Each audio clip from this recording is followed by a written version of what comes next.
Kak Tina dan Kak Bimo. di sini baik-baik aja. Kita akan ngajar hari ini untuk ibadah 10 Mei. Untuk lagu pertama kita mau nyanyi dulu buat pembukaan. Kita mau nyanyi Di Bawah Kepak Sayap. Yuk.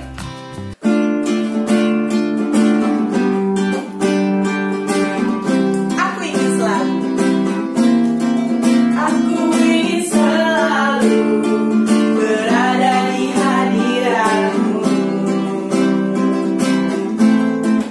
Aku ingin selalu berlindung dalam naunganmu. Di bawah kepak sayapmu, kau bawaku terbang tinggi, melintasi langit biru, bagaikan raja wali, bagai raja wali.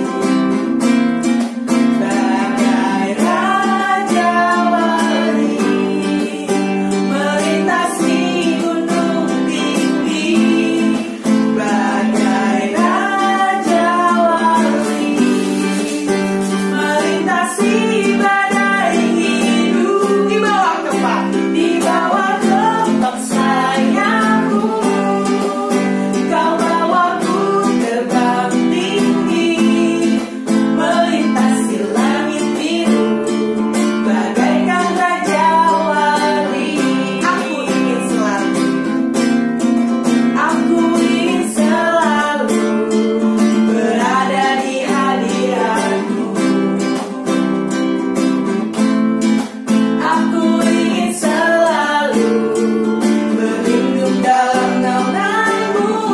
Di bawah kepak sayapmu, di bawah kepak sayapmu, kau bawaku terbang tinggi, melintasi langit biru, bagaikan raja wali.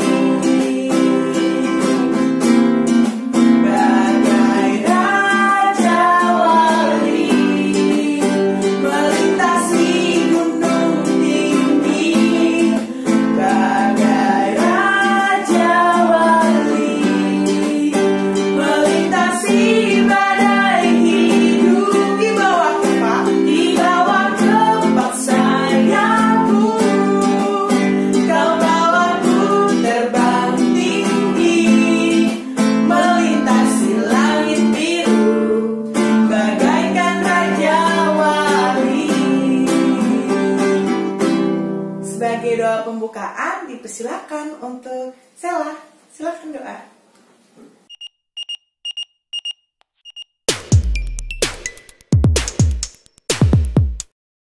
Sebelum memulai ibadah pada hari ini, mari kita satu dalam doa. Tuhan Yesus yang baik, terima kasih atas berkat dan rahmat-Mu sehingga kami masih diberikan kesehatan hingga hari ini. Tuhan, sekarang kami ingin memulai ibadah online kami. Kiranya Engkau memberkati ibadah ini dari awal, pertengahan, hingga akhir, agar berjalan dengan lancar tanpa suatu hambatan apapun. Hanya dalam nama Tuhan Yesus kami berdoa dan mengucap syukur. Amin.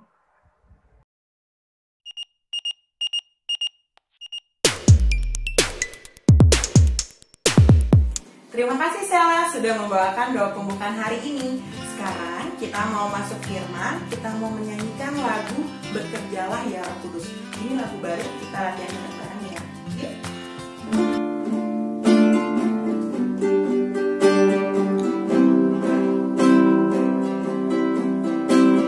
Roh Kudus hadir di sini. Roh Kudus hadir di sini.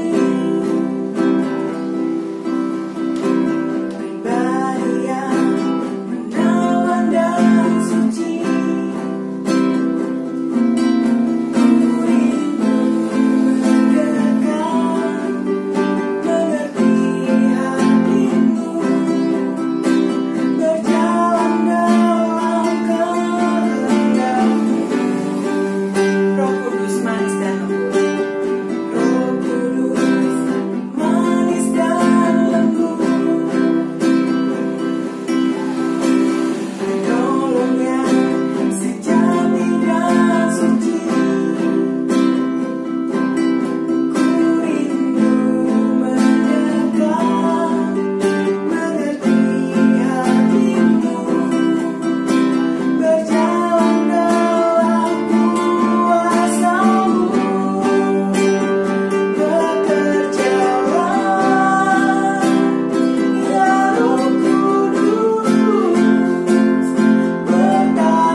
ketemu lagi kita di Ibadah Online tanggal 10 ini.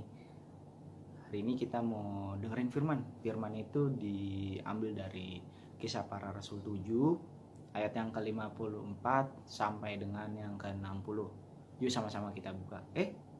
Tapi sebelum kita buka, kita mau doa dulu nih. Yuk kita doa.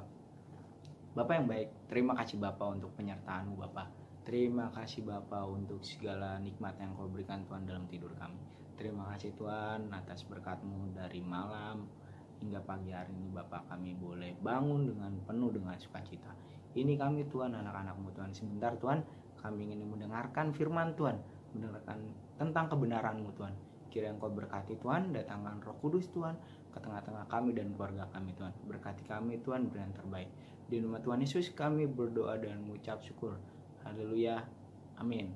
Yuk kita bukanya Alkitab kita dari Kisah Para Rasul 7 ayat yang ke-54 sampai dengan yang ke-60. Kita baca secara bergantian ya, dimulai dari Mas Dika dulu. Kisah Para Rasul 7 ayat yang ke-54 sampai dengan 60. Stefanus dibunuh, Saulus hadir. Ketika anggota-anggota mahkamah agama itu mendengar semuanya itu, sangat tertusuk hati mereka. Maka mereka menyambutnya dengan gertakan gigi.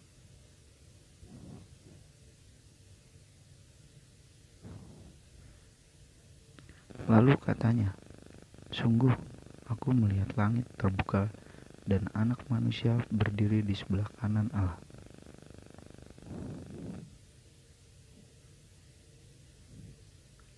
Mereka menyeret dia keluar kota, lalu melemparinya, dan saksi-saksi meletakkan jubah mereka di depan kaki seorang muda yang bernama Saulus.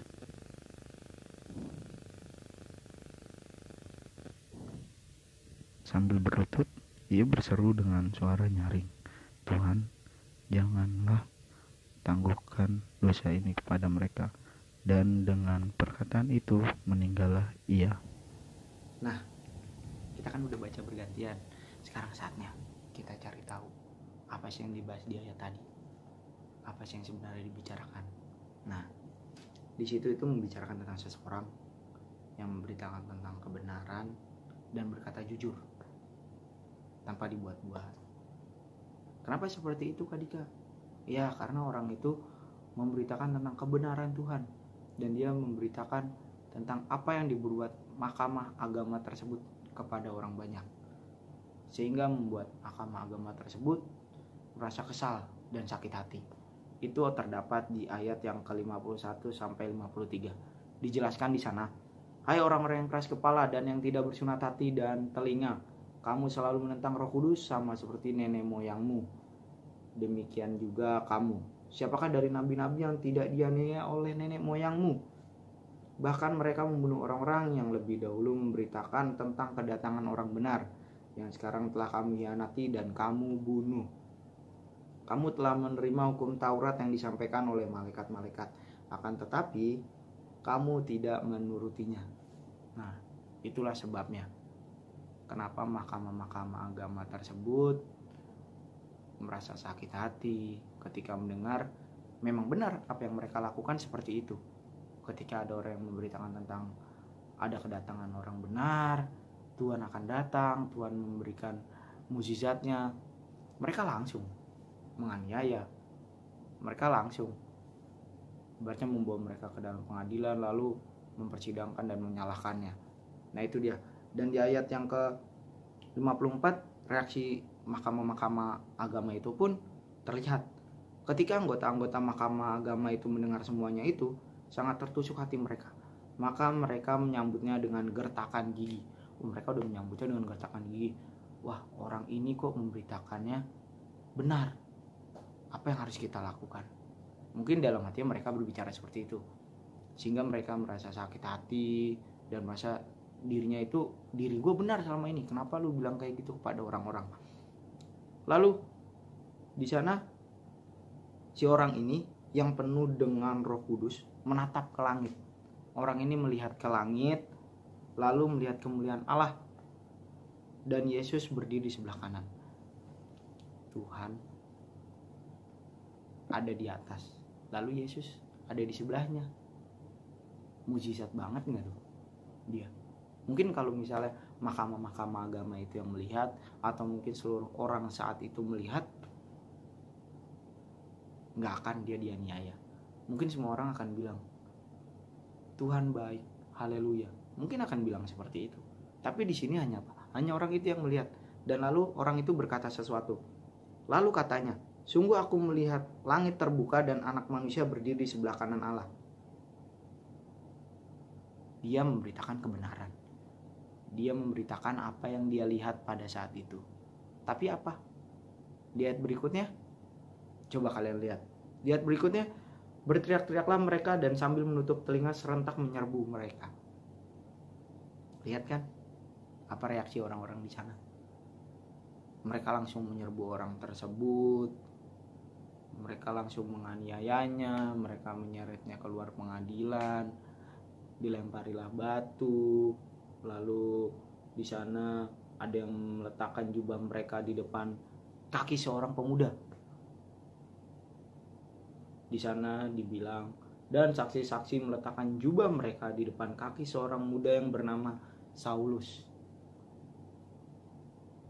Kasihan banget kalau dilihat sih sini, kasihan banget. Sedih mendengarnya ketika kalian berbicara tentang kebenaran di masa lalu, tentang Tuhan itu baik, Tuhan itu penuh dengan mujizat, pasti kalian langsung dianiaya oleh mereka, langsung diadili. Mungkin nasibnya akan seperti orang ini. Dan pada saat itu juga orang ini bukannya merasa sakit hati ketika sudah dianiaya oleh mahkamah agama. Dia tidak sakit hati, tapi dia malah mendoakan. Hebat gak tuh dia? Benar-benar memiliki Tuhan dalam dirinya. Di ayat yang terakhir dia bilang seperti ini, Tuhan, janganlah tangguhkan dosa ini kepada mereka. Dan dengan perkataan itu meninggallah ia. Lihat betapa mulianya orang ini, betapa baiknya orang ini. Ketika dia dianiaya, hingga sebelum ia meninggal, dia mendoakan. Mendoakannya dengan begitu hikmat, hingga dia bilang, jangan tangguhkan dosa mereka. Jangan tangguhkan dosa mereka. Mana ada sih sekarang, mungkin kalau kita yang dianiaya atau kita yang seperti itu, mungkin kita akan bilang, Tuhan tolong balas apa yang mereka lakukan kepada saya. Tuhan tolong berikan yang setimpal apa yang ia lakukan kepada saya. Pasti kita seperti itu sebagai anak manusia. Tapi dia punya Roh Kudus. Tapi dia punya Tuhan. Dia punya keberanian lebih. Karena Tuhan dan Roh Kudus sudah menguatkan dia. Ya, kita sebagai remaja, apakah kita sudah punya Tuhan dalam hidup kita? Kadang kita untuk berbuat kebaikan saja kita malu. Sebagai contohnya seperti ini. Kita melihat ada seseorang yang jatuh dari motor di jalan. Apakah kita langsung membantu dia? Atau kita membangunkan motornya? Mungkin kita hanya akan melihat. Lalu kita jalan, mengabaikannya. Itu contoh kecil. Atau mungkin kalau kalian sekolah, ada yang teman sedang melakukan kejahatan. Misalnya dia sedang mencaci maki temannya, atau mungkin dia sedang memalak temannya. Apakah itu hal baik? Dan hanya kalian melihat saja. Itu contoh kecil yang ada di sekolah. Mungkin kalian bisa menegurnya dengan berkata, kamu jangan melakukan seperti itu tidak baik. Apakah kalian berani? Apakah kalian sudah memiliki Roh Kudus dalam hidup kalian? Mari kita sama-sama merenungkan hidup kita. Mari kita sama-sama merelaksasikan apa yang Tuhan berikan untuk kita. Tuhan sudah begitu baik. Tuhan ada teman. Tuhan pasti selalu bantu kita. Ya. Dekatkan diri kita kepada Tuhan, maka doa-doa kita akan dikabulkan. Itulah janji Tuhan kepada kita. Ya. Jadi, mulai sekarang kita harus berani berkata jujur, berkata kebenaran, dan apapun semua tentang kebaikan Tuhan, kita sama-sama katakan itu. Jangan pernah takut, karena Tuhan ada bersama kita. Oke? Ingat, Tuhan ada dalam hati kita dan diri kita. Yuk kita mau tutup ibadah kali ini dengan berdoa. Bapa yang baik, terima kasih Bapa atas berkat-Mu. Terima kasih Bapa untuk segala hikmat yang Kau berikan. Terima kasih Tuhan atas berkat-Mu. Terima kasih Tuhan untuk perlindungan-Mu Tuhan. Dari awal, pertengahan hingga akhirnya Tuhan, kami boleh menyelesaikan firman ini. Kiranya Tuhan, kami boleh Tuhan melakukan aktivitas kami dengan seturut kehendak-Mu. Dan biarkan Tuhan kami menjadi anak-anak yang berani Tuhan untuk berkata jujur. Biarkan Tuhan kami boleh Tuhan menjadi anak-anak-Mu Tuhan yang berani untuk melakukan tindakan yang itu semua adalah kehendak-Mu. Kami berani untuk membela kebenaran. Dan kami berani Tuhan untuk menyatakan kebenaran-Mu dan mujizat-Mu itu sungguh nyata. Berkati kami Tuhan, memberikan terbaik. Di nama Tuhan Yesus kami berucap syukur. Haleluya. Amin.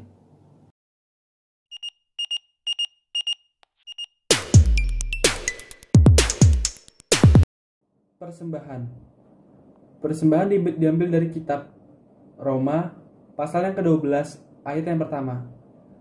Karena itu saudara-saudara, demi kemurahan Allah, aku menasihati kamu, supaya kamu mempersembahkan tubuhmu sebagai persembahan yang hidup, yang kudus, dan yang berkenan kepada Allah. Itu adalah ibadahmu yang sejati.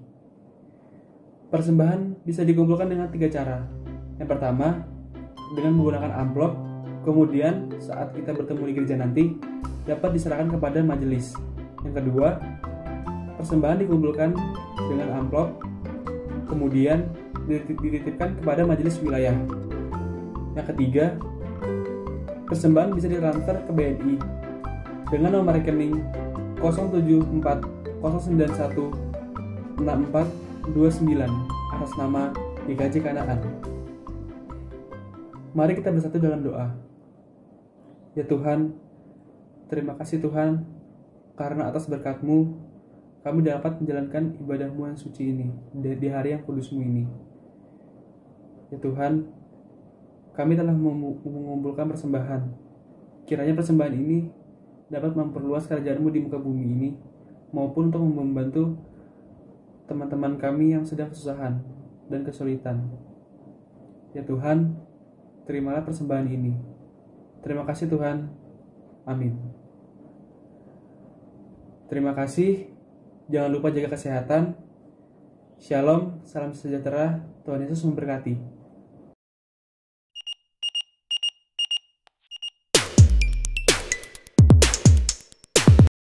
Terima kasih Kak Dika untuk pelayanannya. Wah, tadi firmannya bagus ya Mas Bimo. Kak Bimo. Kak Bimo apa Mas Bimo nih? Kak aja deh. Kak aja ya, lebih oke. Oke, Kak Bimo, sebagai ragu respon firman, Kak Bimo ada ide lagu gak? Apa ya? Pekerja Kristus. Asik juga tuh. Kita nyanyiin itu yuk.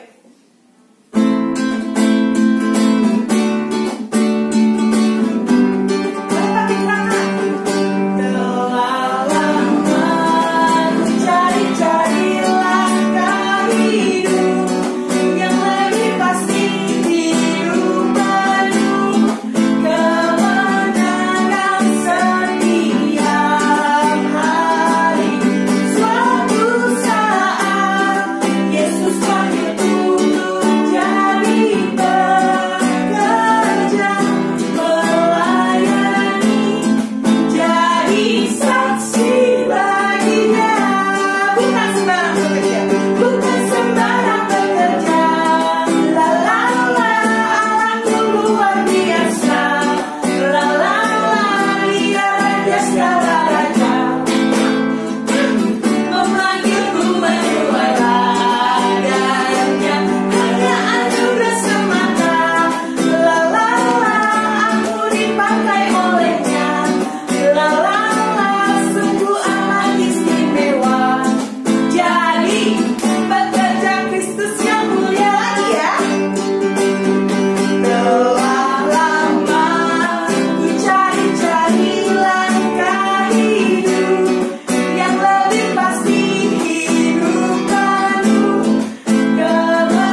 sponsor lagi.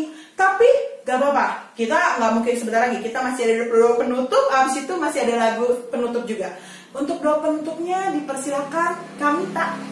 Silakan Mita.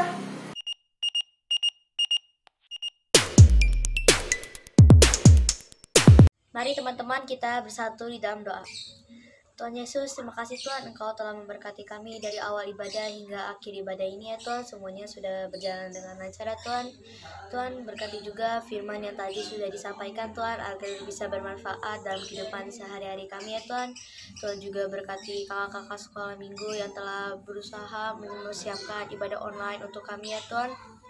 Tuhan berkati juga para pasien COVID-19 ya Tuhan, berkati juga para perawat yang merawat pasiennya Tuhan. Berkati kami juga agar kami juga bisa terhindar dalam paparan virus COVID-19 ini ya Tuhan. Tuhan juga sadarkan orang-orang yang masih saja belum taat akan peraturan pemerintah ya Tuhan, social distancing dan lain-lain ya Tuhan. Berkati juga saudara kami yang jauh maupun dekat, yang sakit juga Engkau sembuhkan ya Tuhan. Berkati Tuhan, doa ini kami alaskan dalam doa yang telah Engkau ajarkan. Bapa kami yang ada di surga, dikuduskanlah namamu, datanglah kerajaanmu, jadilah kehendak-mu di bumi seperti di surga. Berikanlah kami pada hari ini makanan kami yang secukupnya. Dan ampunilah kami akan kesalahan kami seperti kami juga mengampuni orang yang bersalah kepada kami. Dan janganlah membawa kami ke dalam pencobaan, melainkan lepaskanlah kami daripada yang jahat. Karena Engkaulah yang punya kerajaan dan kuasa dan kemuliaan sampai selama-lamanya. Amin.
Selamat hari Minggu, tapi jangan lupa jaga kesehatan di rumah aja. Dan tambahnya apa kalau dia di mulut itu dipakein apa sih? Pakai masker Kak. Bener. Yang pasti cuci tangan terus ya. Jangan sampai sakit. Bener gak? Bener dong pasti. Sampai ketemu minggu depan. Bye bye. Bye.